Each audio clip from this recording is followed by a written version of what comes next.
নমিনেশনের মতো একটি যাকে বলা হয় বাংলাদেশের রাজনীতিতে এটিকে কোনো অংশে নোবেল পুরস্কারের চেয়ে ছোট বলতে পারেন না বাংলাদেশের রাজনীতিতে।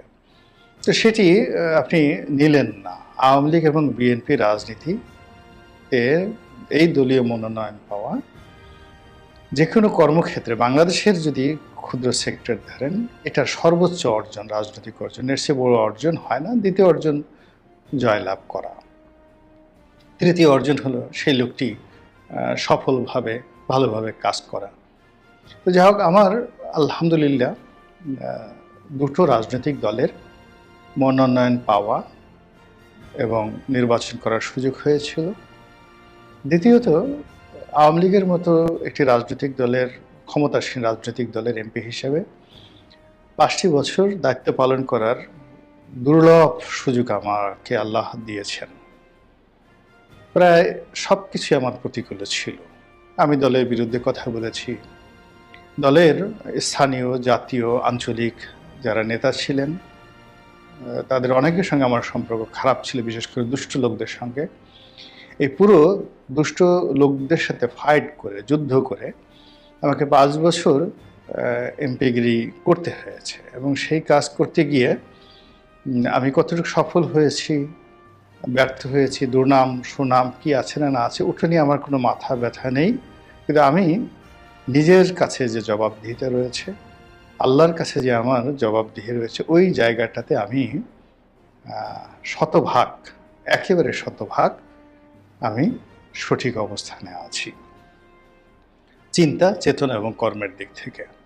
মানুষ কি মনে করলো বা না করলো সেটা তাদের বিপদ। বিকজ প্রতিটা মানুষ তার নিজস্ব চরিত্র, চিন্তা, জন্ম, দৃষ্টিভঙ্গি এর থেকে অন্য মানুষকে চিন্তা করে। তো কাজেই আমাকে নিয়ে ইলিয়াস যে চিন্তা করবে, এটা ইলিয়াস হোসেন যে প্রবাসী সাংবাদিক, ওর যেভাবে জন্ম হয়েছে, বেড়ে উঠেছে, ও যা কিছু দেখেছে, ওর যে লেখাপড়া, তারপরে ওর যে দৈনন্দিন জীবন, সে অনুযায়ী সে আমাকে মূল্যায়ন করবে। আবার আপনি যদি আমার সম্পর্কে ডক্টর মোহাম্মদ ইউনূসকে জিজ্ঞাসা করেন, তিনি তার মতো করে আমাকে মূল্যায়ন করবেন। আপনি যদি জনাব তারেক রহমান সাহেবের কাছে আমার কথা জিজ্ঞাসা করেন, তিনি তার মতো করে আমাকে মূল্যায়ন করবেন। আবার আপনি যদি ডক্টর সলিমুল্লাহ খানকে জিজ্ঞাসা করেন যে হোয়াট ইজ গোলাম মোল্লা রনি, ফরহাদ মাজহারকে জিজ্ঞাসা করেন, আপনি যদি মাহমুদুর রহমান সাহেবকে জিজ্ঞাসা করেন, নুরুল কবির সাহেবকে জিজ্ঞাসা করেন, তো তারা আবার তাদের মতো করে বলবেন। অর্থাৎ প্রতিটি মানুষের শিক্ষা দীক্ষা অবস্থান অনুযায়ী আপনি যদি সেফায়েতুল্লাহ সেফুকে জিজ্ঞাসা করেন, তিনি এক ধরনের কথাবার্তা বলবেন। যার জন্য আপনি যে সব মানুষের কথা শুনে নিজের জীবন পরিচালিত করতে যান, আপনি মুহূর্তের মধ্যে ব্যর্থ হয়ে যাবেন। তো আমি সেই ঝুঁকিতে না গিয়ে আমি আমার মতো কাজকর্ম করে যাচ্ছি। তো যেটা বলছিলাম যে যেহেতু এখনো পর্যন্ত বিএনপি নামক যে দল, এই দলটির রাজনীতির সঙ্গে আমি জড়িত, বিশ্বাস করি, এই দলটির ভালো কামনা করি। কাজেই আজকের এই শিরোনাম নিয়ে কথা বলতে গিয়ে আমাকে খুবই সতর্ক হতে হচ্ছে। শেখ হাসিনার পতনের পর এরপর একটা বিশ্রী অবস্থা সৃষ্টি হবে এবং সেই অবস্থাতে নিজের দলের নেতাকর্মীদেরকে যথাসম্ভব নিয়ন্ত্রণ রাখতে হবে। তো সেভাবে বিএনপির প্রস্তুতি ছিল, কিন্তু বিএনপি যেটি স্বপ্নেও কল্পনা করে সেটি হলো বিএনপি, ডক্টর মোহাম্মদ ইউনূস এইভাবে ক্ষমতায় আসবেন, এটি বিএনপির প্ল্যানে ছিল না। প্ল্যান বি, প্ল্যান সিতেও ছিল না। এক ঘটনা।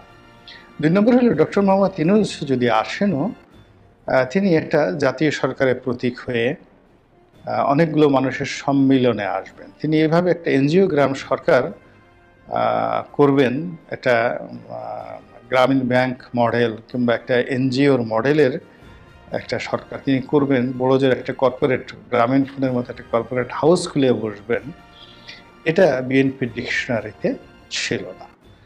ফলে এই যে ইউনূসের যে জমানা, এই জমানাটাকে মোকাবেলা করার জন্য বিএনপিকে নতুন করে চিন্তা ভাবনা করতে হচ্ছে এবং এটাই হলো এখন বিএনপির সবচেয়ে বিপদ এবং বিপত্তি। তৃতীয় যে সমস্যাটি বিএনপি কল্পনা করেনি সেটা হলো যে আইন শৃঙ্খলাটা এতটা অবনতি হবে এবং পুরো পরিস্থিতি নিয়ন্ত্রণের বাইরে চলে যাবে এবং সাধারণ জনগণ এত দ্রুত অধৈর্য হয়ে পড়বে তত্ত্বাবধায়ক সরকারের উপর, এটি বিএনপির হিসেবের মধ্যে ছিল না। তো ফলে কি হচ্ছে, চলমান যে অবস্থা আছে সেই অবস্থায় বিএনপিকে প্রতিটি পদক্ষেপ নিতে হচ্ছে হিসাব করে, 10 বার হিসাব করে। প্রতিটি কথা বলার আগে তাকে 100 বার চিন্তা ভাবনা করতে হচ্ছে এবং তাকে অঙ্ক কষে কষে এগোতে হচ্ছে। এখন তারা কি ডক্টর মোহাম্মদ ইউনূসকে সাহায্য করবে কি করবে না, তারা কি বিরোধিতা করবে কি করবে না, তারা কি ইমিডিয়েটলি নির্বাচন চাইবে কি চাইবে না। এর কারণ হলো বিএনপি আগের থেকেই তারা শেখ হাসিনাকে চলে যাবে, একটা রিফর্ম হবে, এর জন্য 2 বছর 2.5 বছর সময় লাগবে, এটা বিএনপি যৌক্তিকভাবে মেনে নিয়েছিল। এবং এটা আমি বলবো যে 18-19 সনে বিএনপির একটা সিদ্ধান্ত ছিল যে যারাই এই অন্তর্বর্তীকালীন সরকারে আসবেন, তত্ত্বাবধায়ক আসবেন বা ইভেন মিলিটারি গভর্নমেন্ট আসবেন, তাদেরকে নিরবচ্ছিন্নভাবে 2 বছর সময় বিএনপি দেবে, তারা বলবে না। কিন্তু যেভাবে এখন আইনশৃঙ্খলা পরিস্থিতি অবনতি হচ্ছে, যেভাবে সব কিছু নিয়ন্ত্রণের বাইরে চলে যাচ্ছে, মানুষের জীবনে নাভিশ্বাস উঠছে এবং বিশৃঙ্খলাটা বাড়তে বাড়তে বাড়তে এটি এখন বিএনপি নেতাকর্মীদের উপরে উঠে আসছে। ডাকাতি করছে লেদু আর নাম করছে গেদুর উপর, কিংবা ধর্ষণ করছে গেদু, নাম পড়ছে লেদুর উপর। এবং যেভাবে মামলা হচ্ছে, যেভাবে মোকদ্দমা হচ্ছে, চুরি হচ্ছে, ডাকাতি হচ্ছে, রাহাজানি হচ্ছে, ধর্ষণ হচ্ছে, এরপরে অরাজকতা হচ্ছে, বিশৃঙ্খলতা হচ্ছে, ব্যবসা বাণিজ্য একেবারে ক্রমশ একেবারে তলানিতের দিকে যাচ্ছে এবং প্রতিটা মানুষের মধ্যে অশান্তির আগুন দাউ দাউ করে জ্বলছে। এই বিষয়গুলো ডক্টর মোহাম্মদ ইউনূসের নেতৃত্বে একটি সরকার হবে যাকে আমরা এত বড় মনে করতাম, যাকে মনে করতাম যে এই পৃথিবীতে যদি শ্রেষ্ঠ মানুষ জীবিত কিংবদন্তি কেউ থাকেন তিনি ডক্টর মোহাম্মদ ইউনূস, এবং তাকে আমরা নেলসন ম্যান্ডেলার চেয়েও অনেক যোগ্য মনে করতাম এবং তাকে মনে করতাম যে he is a man, is a unique man, not to be discussed, not to be compare with anybody. তার সঙ্গে আসলে কারো তুলনা হতে পারে না, neither with Napoleon Bonaparte, neither with Julius Caesar or anybody else. Yunus is unique. Yunus is unique. তিনি আকাশ থেকে তারকা এনে আমাদের বৃক্ষরাজি এমনভাবে সাজিয়ে দেবেন, মনে হবে যে আকাশে তারকাগুলো জোনাকি পোকা হয়ে অমাবস্যার রাতে আমাদের এই পৃথিবী আলোকিত করছে, বাংলাদেশ আলোকিত করছে। আমরা তাকে নিয়ে আলোচনা করতাম, তার একটা অলৌকিক ক্ষমতা আছে, সেই ক্ষমতা দিয়ে তিনি বাংলাদেশে দুধ এবং মধুর দুটো নহর প্রবাহিত করে দেবেন। এবং আমরা তার হাসি, তার কথা সব কিছু দেখে মনে করতাম যে তার যোগ্যতার কোনো শেষ নেই, তার গুণের কোনো শেষ নেই। তিনি বাগুন, আপনি তো জানেন যে বাগুন মানে বা মানে ইতিবাচক, যার গুণের কোনো শেষ নেই, অসংখ্য যার গুণ, তিনি বাগুন নট বেগুন। তো এই যে ডক্টর মোহাম্মদ ইউনূস, আরবিতে বাগুন বা গুণ, গুণের যার গুণের কোনো শেষ নাই, সীমাহীন গুণ তার রয়েছে।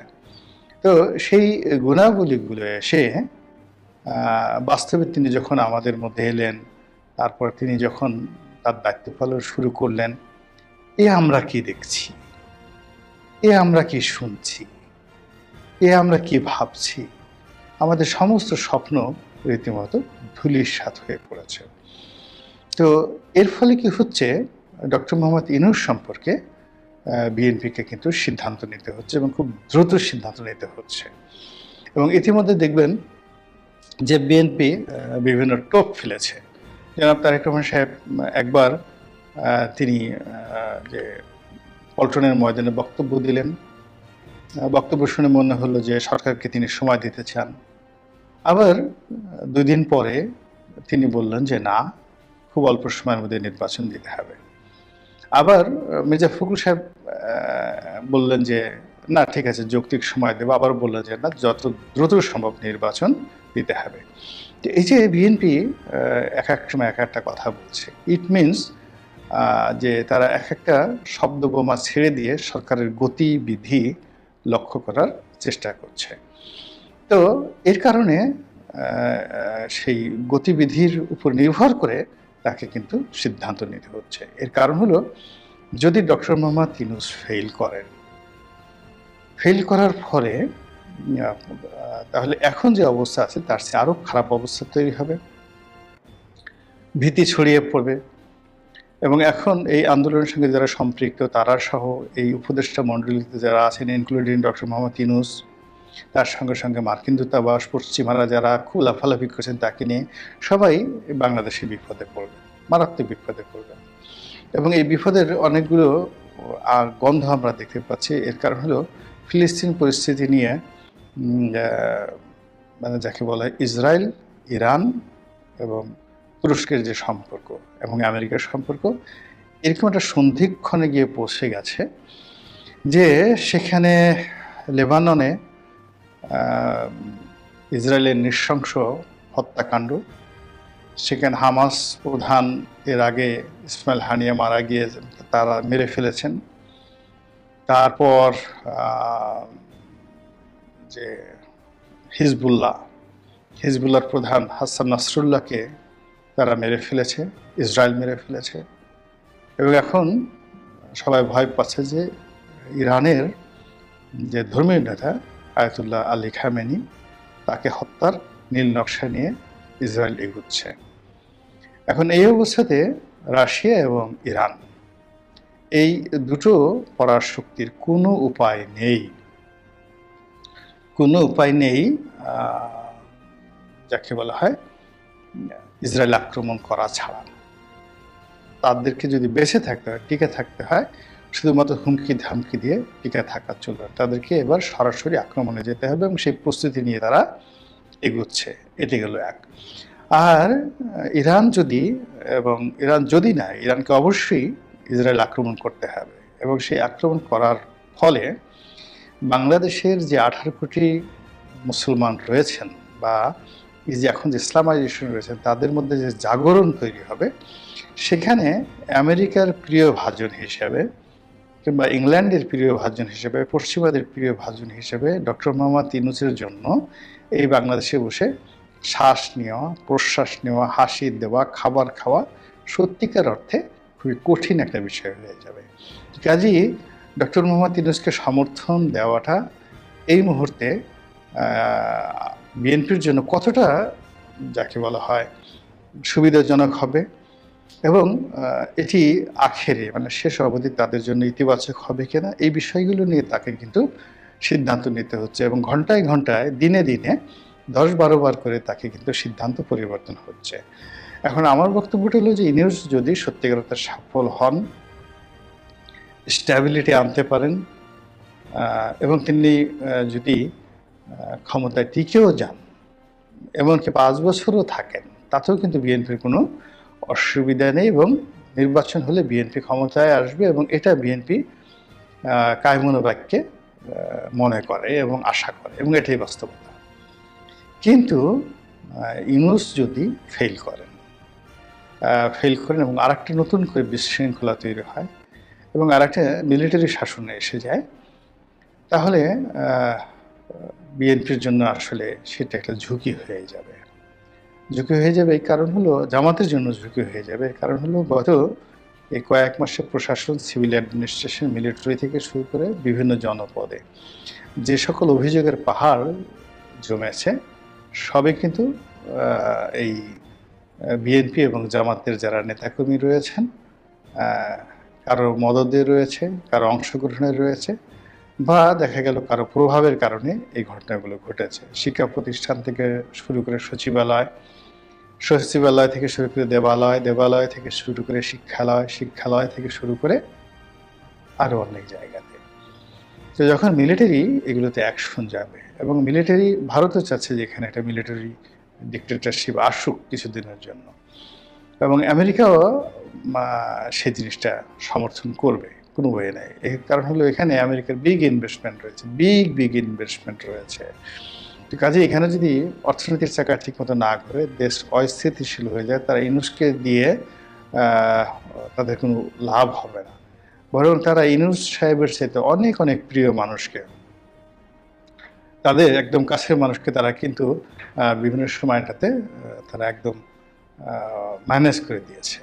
এবং কোনো কোনো ক্ষেত্রে এমন অবস্থা হয়েছে, জাস্ট আততায়ী আততায়ী হিসেবে তাদেরকে অ্যাসাসিনেশনের মতো ঘটনা কিন্তু আমেরিকা করেছে।